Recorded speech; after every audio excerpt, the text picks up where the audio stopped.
Bonjour à tous et bienvenue dans ce deuxième épisode de Tutopulp. Et avant de commencer, je préfère vous mettre en garde tout de suite. Si vous continuez cette vidéo, oubliez tout espoir de revoir un jour votre santé mentale, puisqu'aujourd'hui, on va voir comment pactiser avec un démon grâce à la magie noire. Bon, c'est parti pour Tutopulp, l'émission qui répond aux questions que personne ne se pose.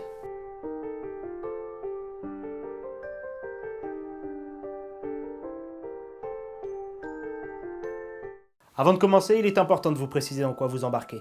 La magie noire est très ancienne. On y retrouve ses premières traces pendant la période de l'Égypte antique, où des prêtres pouvaient s'en servir contre des ennemis de l'Empire. Mais c'est aussi une magie puissante et surtout dangereuse, faisant appel à des forces négatives et maléfiques pour se réaliser. Elle peut aussi bien nuire à une personne que vous donner du pouvoir, comme la richesse, la célébrité et tout plein de meufs.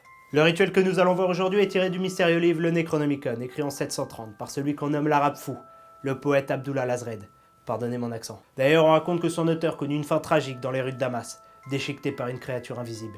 Prenez donc conscience que ce que nous allons voir dans cette vidéo n'est pas une blague, un amusement ou une expérience. Avez-vous vraiment tout essayé pour en avoir recours à ces sciences abyssales? Vous paierez tôt ou tard ce que vous avez accompli. Dans le cas d'un maléfice, c'est ce qu'on appelle la loi du triple shock, c'est-à-dire que vous subirez 3 fois ce que vous avez souhaité à la personne.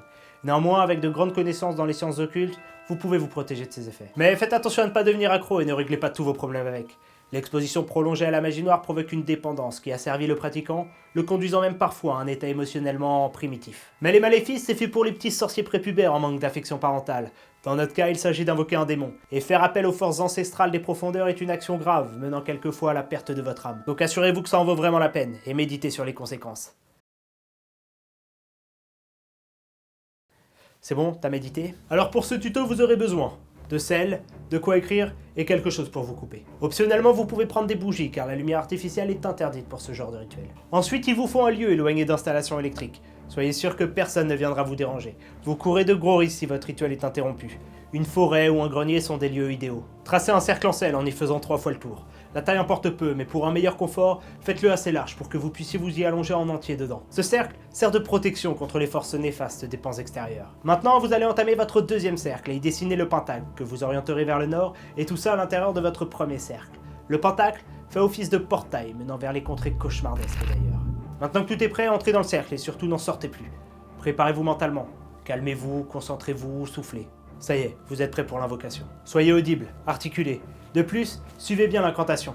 Les mots qui s'y trouvent ont été choisis scrupuleusement. C'est pour ça que je vous conseille de la noter avant de la réciter dans le cercle. Pour les besoins de la vidéo, je vais appeler le démon Patrick. Bien entendu, ce démon n'existe pas, mais vous remplacerez ce nom par celui du démon que vous voudrez invoquer.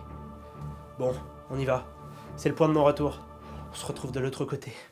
Oh, je t'invoque, toi Patrick, d'homme à démon, et te demande de te manifester dans cette pièce. Te adoro e invoco! Viens, Patrick! Vous devez y croire. Là, vous serez en mesure de voir le démon, et seulement vous.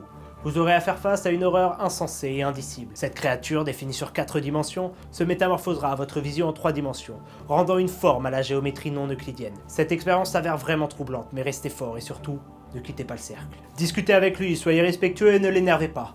Demandez-lui qu'il vous accorde sa puissance. Alors écrivez le pacte sur un bout de papier. On vous laisse une copie imprimable du pacte dans la description si vous avez la flemme ou la peur de faire des fautes d'orthographe. Indiquez juste le nom du démon, votre nom et une goutte de votre sang. Là, il va sûrement vous répondre « Moi Patrick le démon, j'accepte ta demande à ce condition que chaque premier lundi du mois, tu me consacres une petite offrande que t'auras acquis grâce à mes pouvoirs. Bon, tu m'appelleras qu'à partir de 18h parce qu'avant je fais des trucs, tu vois, mais bon, ça te regarde pas en fait.